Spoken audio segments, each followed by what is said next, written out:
국민 여러분 안녕하십니까? 공작권 TV 그레이트 게임 최수영입니다. 오늘도 저희 방송을 애청하시는 전국 곳곳의 우리 대한민국 국민 여러분들과 해외에 계시는 동포 여러분들께 감사의 인사를 전해 올립니다. 오늘 제가 드릴 말씀은 간첩과 비밀 공작에 대해서 말씀을 전해드릴까 합니다. 자, 요즘 민노총이랄까 창원, 제주, 전주 할 것 없이 전국적으로 간첩망들이 검거되는 한바탕에 소란이 일어난 적이 있었습니다. 아쉽게는 이후에 더 추가적인 그 범죄망을 일망타진했다는 소식이 아직 들리지 않아서 매우 안타깝습니다만은, 자, 오늘 제가 간첩에 대한 그 개념부터 말씀을 드리고자 해요. 간첩은요, 한자로 쓰면 사이간자입니다.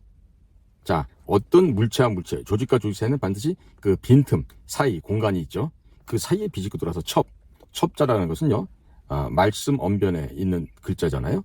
그러니까 뭔가 이렇게 수집하는 거, 모아서 오는 거, 이런 행위와 활동을 우리가 첩이라고 하니까, 중간지대에 아니면 사람과 조직 사이에 몰래 박혀 있어서 중요한 정보나 그 내부적인 중요 자산을 빼돌리는 그런 업을 주업으로 하는 자들을 간첩이다, 이렇게 구태여 규정을 하자면 할 수 있습니다. 하지만 우리 국민들 가운데서는요, 간첩이라 그러면 평양의 지시를 받는 것은 간첩이고 그 위의 것은 간첩이 아닐 수도 있다, 이렇게 생각하시는 분들이 혹시라도 있을까봐 이 방송을 하게 됩니다. 간첩은요, 워싱턴의 지령을 받아서 움직이는 것도 간첩이고요, 북경의 지령을 받아서 움직이는 자들도 간첩입니다. 물론 동경이나 모스크바의 지령과 지시를 받아서 움직이는 자들도 역시 간첩이라 할 수 있겠죠. 과거 미국의 역사에도 보면 미국의 CIA나 FBI, 이와 같은 국가 방첩 비밀 공작기구 안에서도 소련의 스파이들이 있었던 점을 우리가 볼 수 있습니다. 자, 그럼 국무부 같은 데 없었을까요? 미국의 연방정부 내에도 그러한 간첩들이 있어 왔었습니다. 자, 그러면 이런 간첩들이 왜 생기는 걸까요? 대부분 보면요, 정신력이 박약한 자들이 국가정보기관이나 주요 첩보기구의 일을 하다가요, 그 나약해진 심신 상태에서 이제 돈이 부족한 사태가 벌어집니다. 특히나 결혼을 했다거나 집을 산다거나 이런 일을 겪게 되면서 금전적인 필요가 생기고, 또 자신들이 받는 급여보다 더 많은 사치스러운 생활을 하고 싶은 자들이 이 유혹에 넘어가게 되는 거죠. 자, 그래서 미국에서도 발견되었지만 소련으로 도망갔던 그런 간첩들도 있고요, 여러 부류가 있었습니다. 역사적인 간첩들이 꽤나 적지 않았던 것도 미국의 현대사에 기록되어 있습니다. 그런데 대한민국에는 과거에 최덕신인가요? 외교부장관에다 북으로 넘어가서 천도교의 교주가 됐던 최덕신, 그다음에 그 부인 유영미, 그들이 북한에서 그 하나의 종교의 개창자로 행세를 했죠. 그런 사람들 제외하고 중앙정보부 혹은 안전기획부 혹은 국가정보원에서 적들과 혹은 우방국들과 내통했다고 하는 간첩이 제가 기억하기로는 아직 한 건도 없었던 것 같습니다. 자, 이 점에 있어서는요, 제가 지금 문재인 5년 동안 우리는 대통령과 서훈, 박지원 이와 같은 자들을 보면서 간첩도 이 나라의 대통령이 될 수 있고 간첩도 국가의 비밀조직, 국가정보원의 수장이 될 수 있구나 라는 점을 이미 역사적인 현장에서 보아왔습니다. 실전을 우리는 배우 익혔던 겁니다. 그러니까 대한민국 역사상 매우 치욕스럽긴 하지만 국가 원수인 대통령도 간첩이었고 국가 비밀 정보기관인 국가정보원의 그 원장도 간첩이었다라는 사실이 지금 이제 세상에 알려져 있지 않습니까?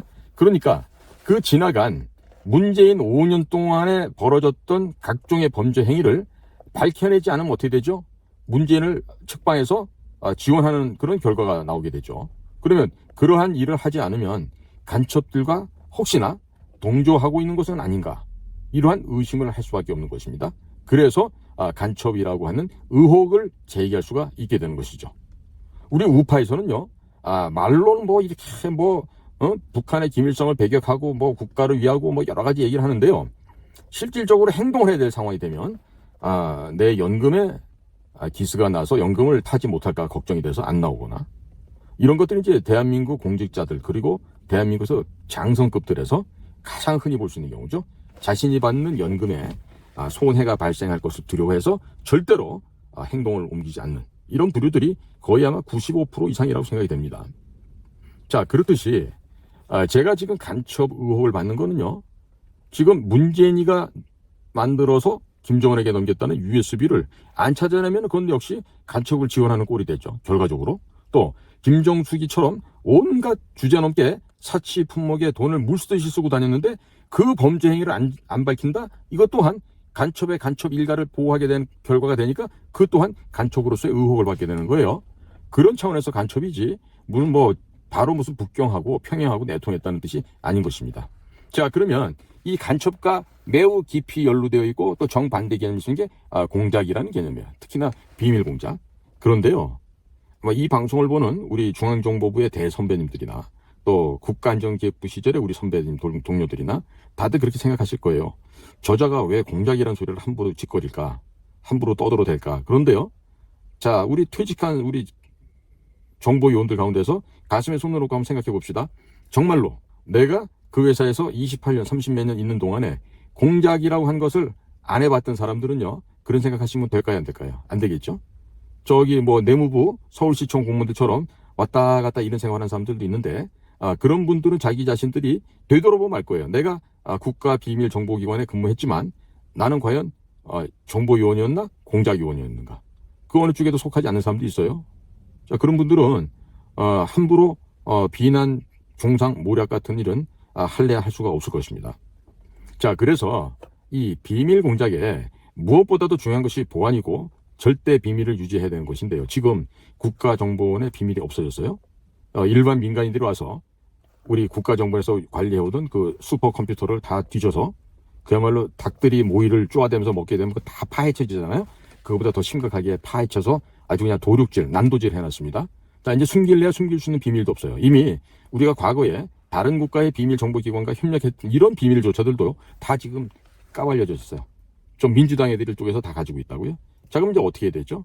자, 이미 공개돼 버려서 노출된 건 어떻게 할 수가 없어요. 이미 다 알려져 버렸으니까. 그러면 지금부터 들어서 수습하고 잘 해야 되겠죠. 자, 그래서 왜 제가 소수의 능력 있는 사람들만 모아서 이러한 국가적인 비밀 공작기관을 설립해야 되는지를 계속해서 이야기하고 있는 겁니다.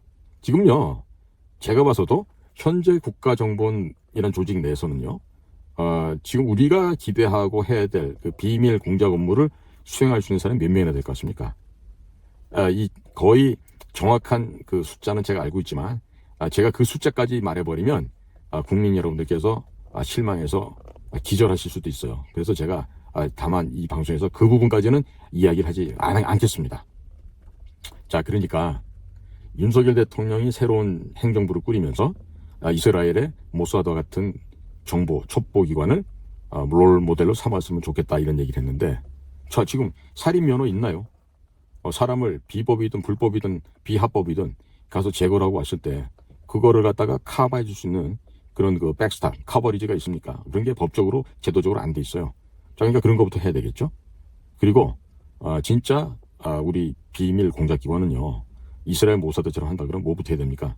해외에 나와 있는 북한에서 파견시킨 국가 보위성 직원들, 반탐국 직원들, 또 해외 외무성 직원들, 기타 등등의 정찰총국 요원들, 이런 요원들을요, 전혀 예상하지 못한 곳에서 제거해 버릴 수 있는 그 역량이 되어야 되겠죠. 또 마찬가지로 평양에서 제3국 경유에서 다른 나라를 다니는 그런 북한의 주요 인사들을 납치 혹은 감금해서 중요한 첩보를 얻어낸다거나 아니면 협조하지 않으면 현장에서 과감하게 목을 따서 즉 생명을 제거하는 그러한 요인 납치와 암살, 이건요 밥 먹듯이 할 수 있는 그런 조직이 돼야지 그 모사드 같은 조직이 되는 거예요. 과거처럼 무슨 보고서에다가 육하 원칙에 의해서 보고서를 잘 쓴다 어쩐다 그러는데요. 그런 보고서 100년 써봐야 국가 이익과 국가 안전에 전혀 도움되지 않습니다. 저도 해봐서 압니다. 그러니까 앞으로 말이죠. 그 데스크에서 책상머리에서 업무를 배우고 익혔던 사람들이나 그 오로지 그 보고서 의존해서 살아왔던 사람들은요. 그 함부로 입을 갖다가 열고 그 입속에서 나오는 말이라고 아무런 말이나 하면 안 됩니다. 절대로 그렇게 하면 안 됩니다. 특히나 우리 그 정보기관에 근무했다고 하는 그 뒷배경을 갖고 유튜브를 하든지 언론사 기고를 하든지 뭘 하든지 간에요. 자신이 해보지 않고 말이죠. 그 입으로 조잘거리면서 어떻게 이번에 국회의원이나 한번 돼볼까? 어디 시장 군수 한번 돼볼까? 뭐 이런 생각을 가지고 움직이는 사람들, 이제 국민 여러분들 보시면 알 거예요. 저자가 깊이가 있는지, 아니면 실제로 현장에서 일을 해본 사람인지, 이제 국민 여러분 보시면 판단이 가실 거예요. 그러니까 그런 자들의 목적은 오로지 지금은 유튜브를 해서 돈을 번다거나, 아니면 정치판에 나가서 국회의원이 된다거나 이런 거예요. 제가 지금 말씀드렸죠. 이전에도 우리 국가안전기획부 시절에 권영애 부장, 또 국가정보원 시절에 김만복 원장, 이런 분들이 끝나고 나서 국회의원이 되려고 온갖 그 수단과 방법을 안 가리고 고향 시민들, 군민들 모셔다가 국가정보원 견학시키고 또 선물 나눠주고 일종의 불법 사전 선거운동을 했다가 모두가 다 그 꿈을 이루지 못한 바가 있습니다. 그러니까 정보기관에 들어온 사람은요, 뭐 할 일 없어서 그 정말 짐승만도 못한 그런 국회의원을 하겠다는 거예요. 그 머리가 썩은 사람들이 아니면 그런 생각을 가질 수가 없습니다. 그리고 국가정보원이란 국가정보기관은 누구나 다 거기에 입사를 하면은요, 그곳이 바로 나의 무덤이다라는 생각을 갖고 일을 하는 겁니다. 내 목숨을 바쳐서 일하는 직장터가 돼야죠. 내가 여기를 마치고 나면 뭐 국회의원을 하고 장관을 하고 이런 생각을 하잖아요. 그런 자들 때문에 다 망한 거예요. 그런 자들 때문에. 자, 그러니까 오늘 제가 말씀드리는 건요, 간첩의 종류는 평양의 지령을 받는 것 외에도요, 일본 동경에 지령받고, 중국 북경에서 지령받고, 미국 워싱턴에서 지령받고, 이런 여러 가지 종류의 간첩들이 많이 있다라는 거. 물론 러시아도 빠질 수가 없겠죠.